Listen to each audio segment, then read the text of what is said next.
True underdog. Unleash the power within. Build a movement, baby.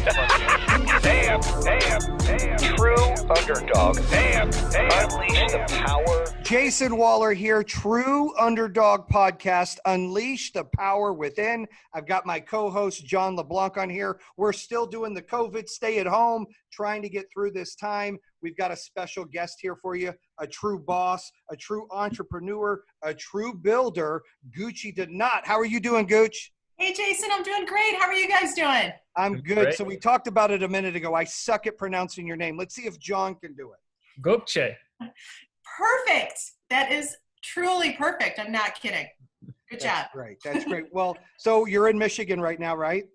I'm in Michigan. We're living through COVID. As you mentioned, I'm in construction. We get to go back live May 7th. So everyone's a little apprehensive, but pretty excited to get back to work. Yeah, the governor's been going back and forth. We'll try not to talk politics on the pod, right? But Okay. let's let the listeners and the viewers know exactly what it is you do in business, you know, who you are and what it is you're doing right now.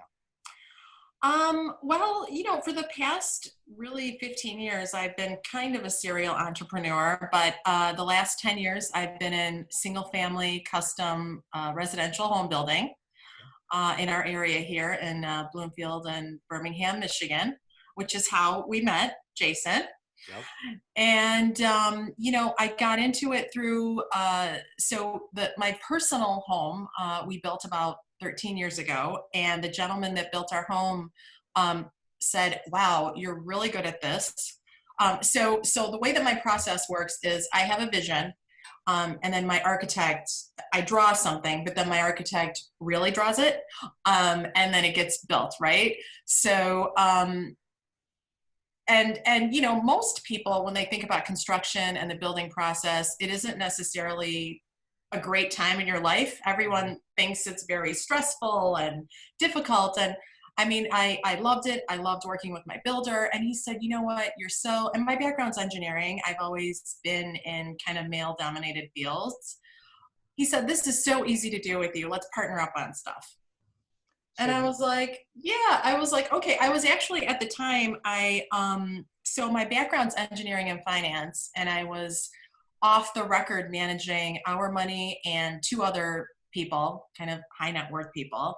And part of our portfolio was real estate. So the way that I first got started was I added our investments to these portfolios. And I would just and he did the building process. I didn't have my building license at the time. And I did kind of the design, but not necessarily the interior design, but the floor plan and everything you can't move, essentially, right? And that's how I got started. And about 5 years into it, his name was always on everything. Even if you hire a designer, the builder's name is always on the final product. And there's the building process and there's the design. It's two different things. And I thought, my ideas are really selling these homes and I want my name on the house. So I went and got a building license, which, let me tell you, was not easy at all. Is that like a major test in Michigan you have to take? It's a major test. I'm telling you, if builders today who have been in the industry for a while, if they had to retake the test that I took, guaranteed at least half of them would fail. Oh. So it's a technical test. It's a very technical test. It has two parts. There's a business component, which was super easy for me, just given my background. But the contractor technical part was really, really hard. And I actually failed the first time. Nobody knows this. I am revealing this. This is gossip. Oh no! Hey, so your failed experience, you learned, and then you went back and passed? Well, I'll tell you exactly what I did. So I've never failed at like anything in my life. It's very rare that I fail because I'm always prepared. I'm always on top of my stuff. And I came home and I wrote down like everything. And I didn't actually know. I think you do. It was an instantaneous kind of, you knew if you passed or you failed. So I came home, I wrote everything down that I thought I got wrong. I looked it all up. And then, but these are really technical things, like given a door height, for instance, different door heights, different door widths, you need a different number of hinges, for instance. How the bleep am I supposed to know that, right? You don't have to say bleep, but that's okay. So anyway, I wrote everything down. I retook it like a week later and thankfully passed. And I had passed the business section the first time. It was uber easy. And started putting my name on things. And, we live in a small community. My rule is I have to be within walking distance almost of all my job sites. Wow. That's a tough rule. Yeah. I mean, you're walking some miles there, I would assume. Yes, walking some miles. And, I'm really on top of my jobs. I manage every single aspect only because, I can certainly afford to outsource things, but I don't like to do that. I feel like it's not, I typically do 2 to 3 projects a year. This year is going to be a little more busy, not out of choice, but, I kind of have to get away from that. Every time I'm an only child, so I'm used to doing everything myself, but my support staff, my contractors are the best, and we have a system and it works. So let me ask you this, and I'm going to talk a little bit about how we know each other too, and then John can feel free to ask away. But I was super excited to bring you on because our personalities are very similar, right? yes, And we're high energy, and we married the complete opposite of what we are, right? More right, laid back and even keel. But first of all, how many homes have you built, you think, in the time that you've been doing this? Probably about 20-ish. That's a lot. I mean, they're multi-million-dollar homes. They're not, and they're big homes. So yeah. And then secondly, an average project from start to finish takes 2 years. Oh, wow. Yeah. And I know you're managing a lot of projects, and you built the home that we bought that we love so much. I did. Now that we have a flood, you're rebuilding it. And I was like nervous at first, like, all right, do we need to be in town? And shit, we're not even in town, and you're just whipping people in shape, COVID or not, making sure things are getting done. I mean, that's pretty cool. You're on top of your game. And the product is obviously amazing. We fell in love with the house. We looked at several homes in Birmingham. And when my wife walked in that house, she was like, oh my goodness, this is the one I want. I looked at the price. I said, well, we can want all we want. Doesn't mean we can have. And we went home and talked about it. And she's like, look, I'll move to Michigan if you buy that house. And I'm like, really? And so, I don't know. Huh? It was destiny. It really was destiny. Yeah. And, you had some cool, I showed up at the house I was doing a commercial with Sam Martin at the time. And so we got to meet after you accepted the offer, and we're walking through the house. And Sam Martin, I'm not really a celebrity at all, but Sam Martin, semi of a celebrity. But let's talk about who else was in that house, right? Like to throw the house for you and for me. Who else has been in that house that almost bought it? Blake Griffin. Yep. And his girlfriend, Kylie Jenner, right? It was Kylie that he was dating? Yeah. She was lovely. The Pistons coach. Yep. There was a hockey player, a Montreal Canadiens player, that his father actually was a Tigers. I think his grandfather and father were Tigers legends. And the wife wanted a second home in Detroit because eventually they were going to move back. So she looked at it 3 times. Wasted my fucking time. Woo! Gotta hate those, right? But, oh my God. Well, the thing is, people hear this player, that player. Everyone has a budget. I don't care who you are. And, you have to think long term, right? So, and we all know the statistics when it comes to professional athletes and money management. But so a lot of famous people, a lot of wealthy people, the first few offers that we got were people that lived in, and so that's kind of the stigma. Like people think that builders are, I don't want to say lower class people. I think contractors in general do not have a very high place in society. And, people come in with these low ass offers and they think, and I'm like, no, I'm not. It's almost like a thankless job. They're like, why? They don't need to make that much on me.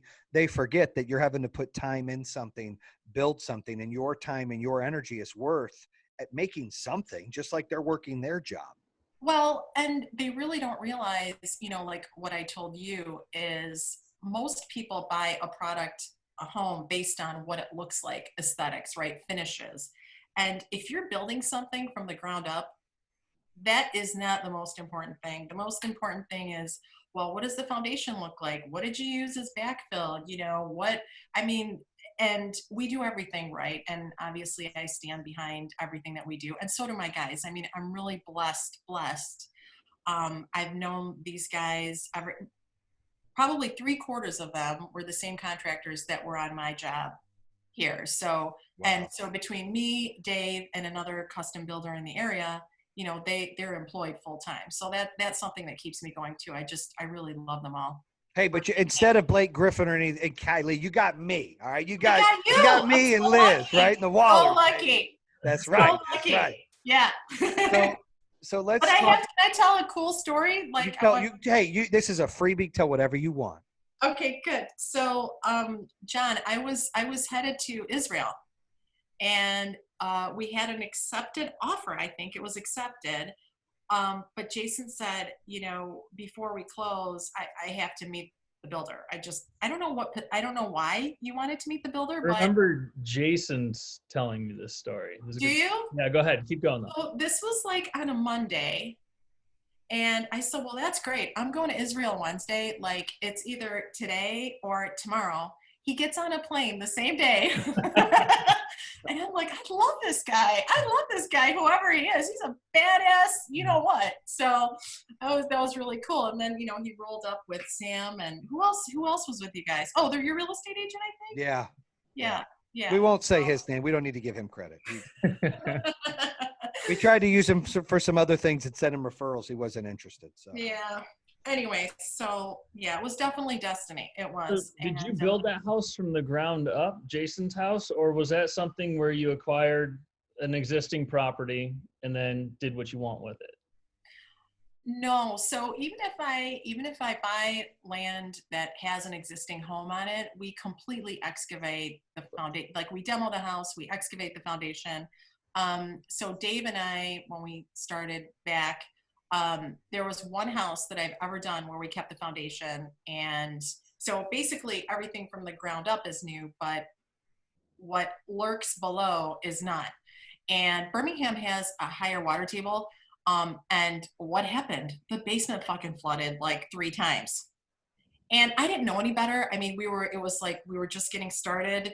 It probably saved us like 60 grand back then, 70 grand, but so not worth it. I would, you live and you learn. So yeah, everything is from zero. Wow. Yeah. You do some home reconstruction now, right? After something. Yes, for some lovely people. Yeah. And we appreciate that. So we know you're a badass builder, and obviously you've got a high energy, get it done type of personality, which I think, is infectious. I think people are drawn to you with that. I met some of your friends. We share some of the same friends. Everyone feels me and you are kind of like energy boosters. We either put all the energy in the room, or we suck everyone else's energy and reutilize it, put it in the room, whatever it is. Right. Yeah. But let's talk about, what was it like for you growing up in Michigan? What was the childhood like for Gokce? Well, I'm first generation Turkish. Okay. So I really like growing up. I'm an only child, but I grew up with my cousins. So like on the weekends, even as a teenager, I'd be with my cousins. I was always very popular because I think as an only child, you kind of try to make friends. And I love my childhood friends, but I grew up with my family, with a very strong work ethic. My dad was, God rest his soul, he was a perfectionist, never fucking happy, which is why I think it's part of the reason why, I turned out the way that I did. But I honestly had a great childhood. But my parents really instilled just a hard work ethic and, honesty and the stuff that really matters. Now, you went to school in Michigan? I did. I went to school in Dearborn. Dearborn is I mean, I am so proud of where I'm from, but Dearborn is a middle class. I don't want to say lower middle class, but that's kind of where it's at now. Dearborn is home of Ford Motor Company. I don't know if your listeners know that. But yeah, we really didn't have much, but we thought we had everything. Honestly, I thought we were the Trumps. I am not kidding. I remember I had begged my mom. Do you remember Esprit? Do you remember Esprit, Jason, the brand? Spree. Is it ASPRIE? ESPRIT. I think, yeah. So, Clothing, right? Clothing. Yeah. It was like really in. You're obviously younger than me. But it was a big deal back then for my mom to buy me $100 pair of jeans. And they did the best that they could. But it wasn't important, it wasn't part of our value system. Like what was important was our family and just being together. So that I'm really grateful for. I think a lot of, especially young people today, they equate happiness with material things. I think that's a little ingrained in our culture, unfortunately.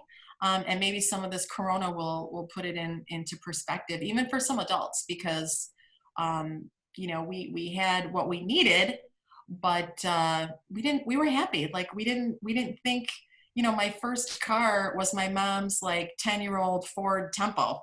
And you guys don't even know what that is. No. I know what a Ford Tempo is. Okay, so it's not very beat up, not a great looking car, but I was happy. How many colors was it? Was it multicolored? It was not multicolored. No, it was burgundy. But I rode around with my friends. It gave us some freedom.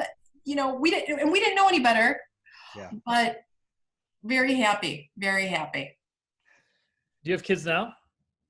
I do. So I have a senior in high school. He's getting ready to go to USC, Marshall School of Business. Shout out to them. Oh, I saw that. Bam! I saw that. Good for him. Yeah, so excited for him. Don't know if he's going to start in the fall, actually, in LA. But he's going to love Cali. He's going to be like, Mom, I ain't coming home. Yeah, well, I'm hoping that we end up out there. Honestly, it's kind of my back plan. But and then my little guy is a freshman in high school. And he's the athlete. He's the soccer player. He's kind of the more creative one. Yeah, that's great. What's home life like for you guys? Yeah. Home life is like it is for anyone else. It's very hectic during the normal time of year. I'm very, very structured. Ever since they were little. I think it's so important. People raise their kids and then they become teenagers and they wonder why isn't Johnny taking school seriously? Mm-hmm. You didn't teach Johnny. You got to teach Johnny from day one. So, I've always been very structured with them, very loving. I hug and kiss a lot. That's how my dad was with me. My parents were with me. And we have a very balanced. I mean, most people would call our home life boring because they're really, we don't have a lot of sparks. Very rare that anyone's having an argument. So now you're very loving right now. We were talking before the show, Jay. You mentioned how Gucci's a bit of a badass woman, right? Is that right? Especially in your line of work, and you kind of have to be. Yeah, you have to be. Especially with guys that don't know you. There's always a time where people are very thrown off by the fact that, oh, wow, you're a female general contractor. But like I said earlier, I've always been in male-dominated industries. I worked for DuPont here in Michigan. The business unit here they sold it about 5 years ago, but they basically made car paint. I worked there. And before that, I worked in Evansville, Indiana, which was, talk about difficulties. I have some good stories from Evansville that we'll save for later. So I'm used to it. I'm a really strong person and I don't like to be rude to people, but sometimes you have to put them in check. And sure. Yeah. John's like, sure, don't put me in check, please. Yeah. So, you were talking about structured with your kids. When your kids were little, were you still running the business and building around the same time? And if so, how were you able to really diversify and do those things in such a great structural manner? That's a good question. I think you just have to, it's a personality thing. I'm very disciplined. Even during this Corona, I'm up. 6 o'clock is actually late for me, anybody that knows me, but I'm getting up at 6, I'm still working out, I'm sticking to a routine. I had a lot of help. Um, and especially when I was first getting started, I was getting my master's, I was finishing up a master's in finance. And it's just, they wake up at this time. You get into a groove. It's really creating like habits. And I think having help helps. I had my mom. I had for a short time, I had a nanny. Didn't really work out great, but our parents really helped us out a lot along the way, for sure, with the kids. Now, your husband is an awesome doctor, right? And your Thank you. guys' Yes, personalities are completely different. What's that like? I mean, I can obviously speak on how it is in my house, right? Yeah. But in your house, I mean, we all know it. No offense to Emmett out there. We all know who the boss is, right? We know who's running the show at your house, right? Oh my God, that's He's not gonna get true. mad at me. But let's discuss, how is that, what is the best part about you guys being opposite, and then what is the toughest part? With us, I think we have such a mutual respect for each other. What really makes it work between us is we're both, I think when both partners are constantly kind of evolving, if you will, like it keeps it interesting. And I think because of that, we've just always had a mutual respect for each other, and we don't want to upset each other. Right. So he's not the most exciting person, but he'll come home from being on his feet for 14 hours, and I'll say, well, let's go out with Jason and Liz and have a drink, and he'll say okay. And I would do the same. So that's really just kind of sacrificing for each other and being more thoughtful of each other than I think most people are. So true, having that high level of respect. And I think, every argument can stem from just a small aspect of disrespect. So, I mean, that's crucial. You guys are both, probably, just well needed throughout your day, whether it's kids or people from work that rely on you, and to come home and have that mutual understanding for each other is something that I think we lack, especially here in America. Well, we were talking about that earlier before we went live, and for a few years, I mean, we've been together for 24 years, we've been married 22, and I went through kind of a funk for about 4 years. That's a long time. But when I thought about it, when I analyzed it, I'm very analytical. My background is engineering, so I like overanalyze everything. In the end, I really knew that as a human being, like, I love him, and I can't imagine anyone else taking care of him when he gets old. Honestly, like, I'm gonna start crying talking about it. Yeah. And that's kind of what keeps us together. And it's not easy at all when you've been, and I know I think you guys have been together as long as we have, right? And you've been through a lot more shit than we have. Yeah, we've been together since 95, so 25 years. Wow. On and off, You grew up together. the first 6 years, but Yeah. then married for 19. But yeah. Yeah, it's not easy. It's not easy. But I think, when I stopped and kind of analyzed it and thought, okay, well, what else am I going to get? What else? And it really boils down to, like I said, I thought, I don't want anybody else taking care of him. I want to take care of him. I love him as a person. And, That's great. Hey, That's hard to do. Marriage is tough. And look, I give you guys credit, 25 years, and you're close to the same. That's a long time. John's the baby of the group. I am the baby. I'm almost, I don't think I'm even 10 yet. So, I mean, that's me. I give you guys credit. It's a hard thing. It is a hard thing. I give you guys credit. It's a two-way street. It's a two-way street. Yeah. I think most people don't understand that. And I think anytime you're both willing to, and so much of it boils down to acceptance and not wanting to change each other. Yeah. That if you're both willing to work at it, it does take some work and it takes some time, but yeah. So one interesting fact, John, about her husband, Emin, his favorite band or group is Ice Cube. So I fell He's out very when I found that out. I Yeah. mean, he's like, dude, I love Ice Cube. Have you seen the movie NWA? I'm like, fuck yeah, I've seen the movie NWA. Well, and for people that don't know him, he's a doctor. He's very conservative looking. He's Very. the last person Very. to think. Yeah. Yeah. He loves rap. He And you would have no idea. That if is you met crazy. him. You're like, No. no way. He likes No, blues no. or classic or something. Right. When we were first married, he worked at a Catholic hospital in Evansville. We lived there as newlyweds the second year we were married. And he would pull up to the hospital with his top down, blaring all this stuff that he likes to listen to. And I'm like, you have to have some respect. It is a hospital. It is a Catholic hospital. Turn down this bullshit. That is wild. That's crazy. He's like the most quiet, reserved human being I've ever been around. Until he plays game night, adult game night. He's not I that know. quiet. And then everybody thinks that I don't know anything. It's my husband. He knows everything. Jason, We're like, how do you know that stuff? What's your browser say, man? Exactly. Something's up with you. He's been listening to too many rap songs. He knows all that shit you're not supposed to know as when you're in your 40s. You're not allowed to know that stuff. Exactly. So that is funny. Well, so 2 kids, one going to USC. How cool is that, huh? That's so cool. He's going to minor. So they have the top cinematic arts program in the country. And I'm like, you have to minor in that. That is so cool. Like Steven Spielberg could be your lecturer. Oh, wow. Dr. Dre's daughter, I think, goes there. There's a lot of, I just felt it was either that or Michigan. And I felt that, and he's very influenced by what I have to say. We're best friends. And I just don't think the opportunities are comparable.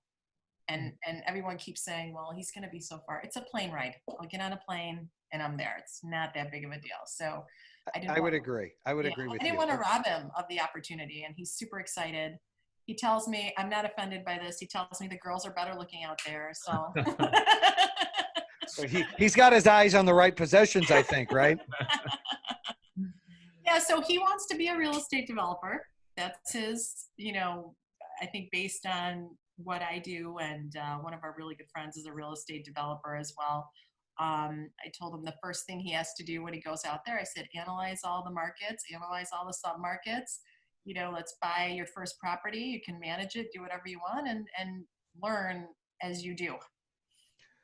Well, that is awesome. I want the listeners and viewers to understand. You mentioned about it a little bit before, and I want to touch on it one more time. Being in a predominantly man's type of business, contractors, and it is a thankless job. I mean, you're right. The people hold them down. They're like, oh, that's the contractor. And they think that they're out to rip everyone off or that they're supposed to continue. Yeah, that's just the thought process. And then, here comes Gokce, who's this female in this industry. And, it's a cutthroat industry, I would assume. But not only that, you're having to deal with some of the same contractors working for you as some of your competitors that are predominantly male. And then you're having buyers where most of the buyers that are making the decisions are predominantly male. And you're having to surround yourself like that. And it's really dog eat dog. And you mentioned something that, you sometimes have to give shit back or let them know how it is. And, what would you say to the listeners, viewers out there? There's a lot of females that are starting to go into industries where it is predominantly male. And I get excited about it. I've obviously got 3 daughters to where there should be no limitations. Whatever it is you want to do, you should be able to do it regardless of, gender, race. It doesn't fucking matter. Right. So where would you give some tips or advice for some shit that's gone bad your way, where you've actually had to deal with it? Like, are you kidding me? And you just kind of hammered back to lay down that law you said. I'll give you a specific example in a second. It was actually at your house when we were building your house. But my advice really to any female entrepreneurs, especially starting out, is you can't really see it as male, female. Like, I've never seen it that way ever.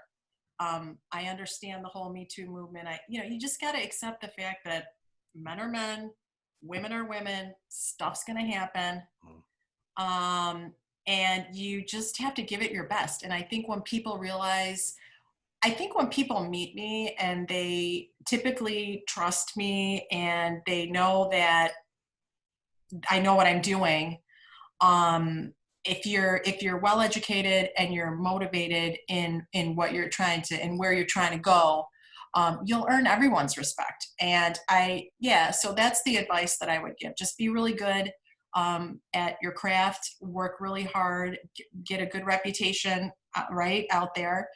And don't look at it as male, female. That really is insignificant, honestly. So the specific example at your house was I had a framing crew at your house that it was the same company, but a different framing crew and a different superintendent. And, I'm 5'4".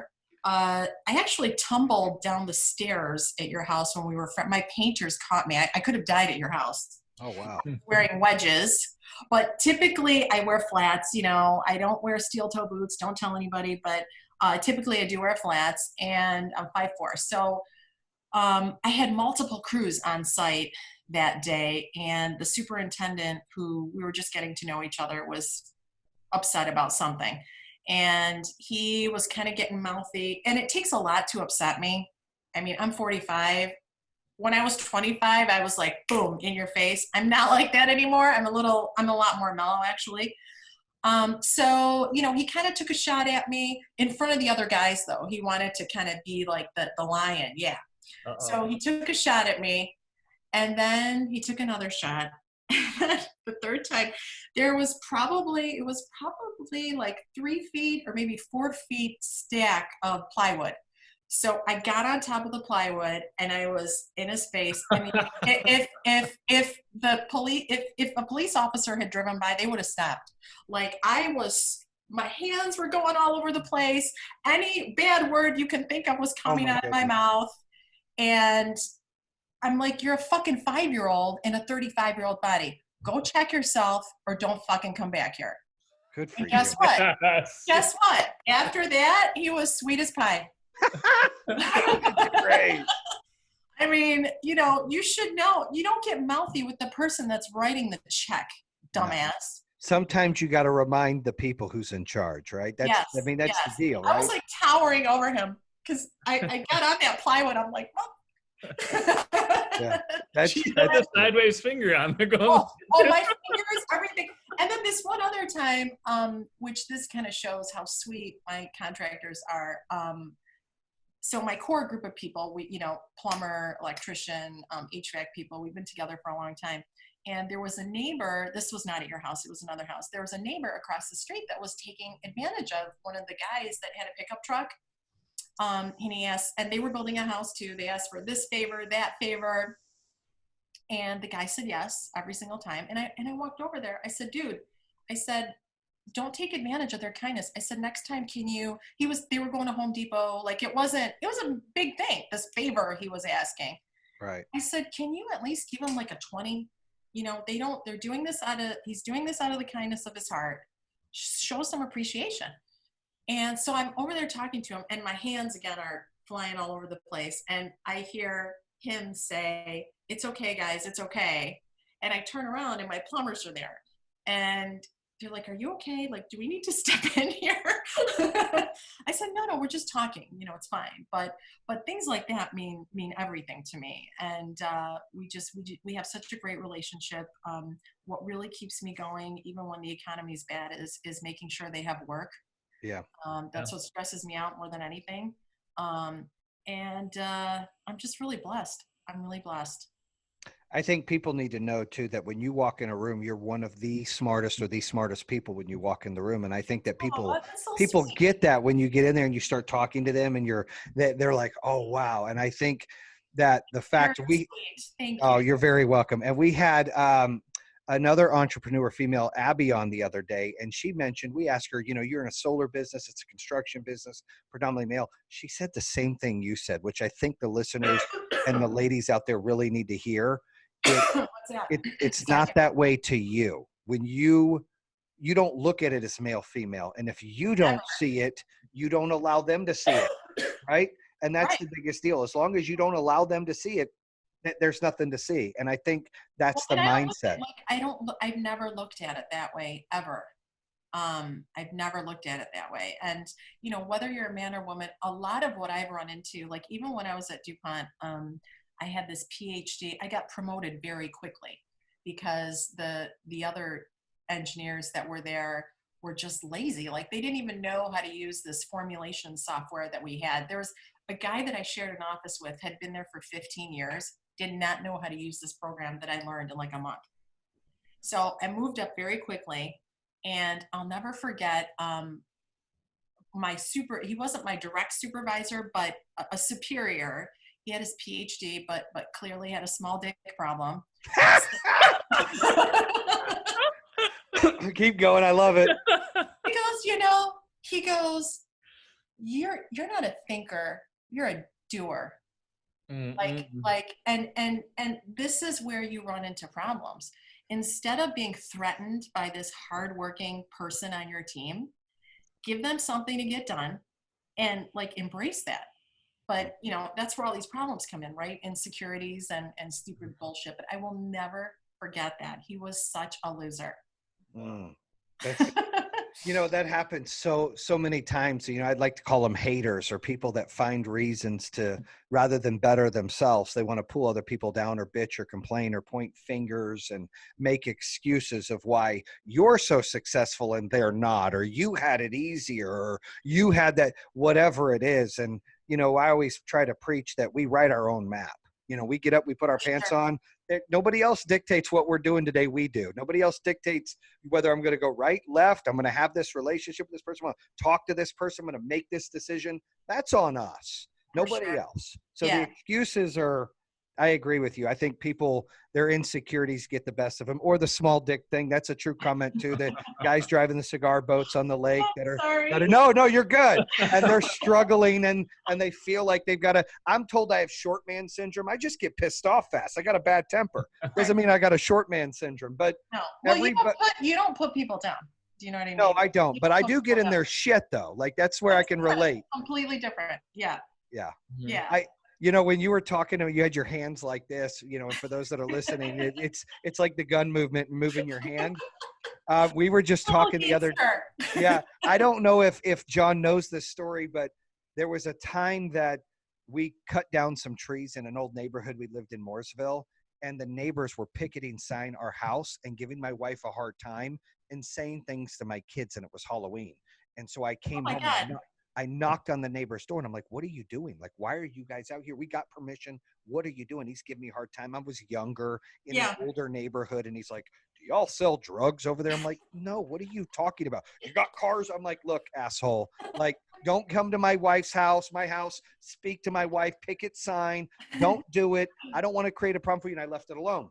Later that night, I dressed as Mickey Mouse for Halloween. I had the legit Mickey Mouse helmet and gear on, and I'm with Big Joe, and I'm with Kevin Klink and Liz and the kids, and I'm shaking all the kids' hands. Hey, it's Mickey Mouse.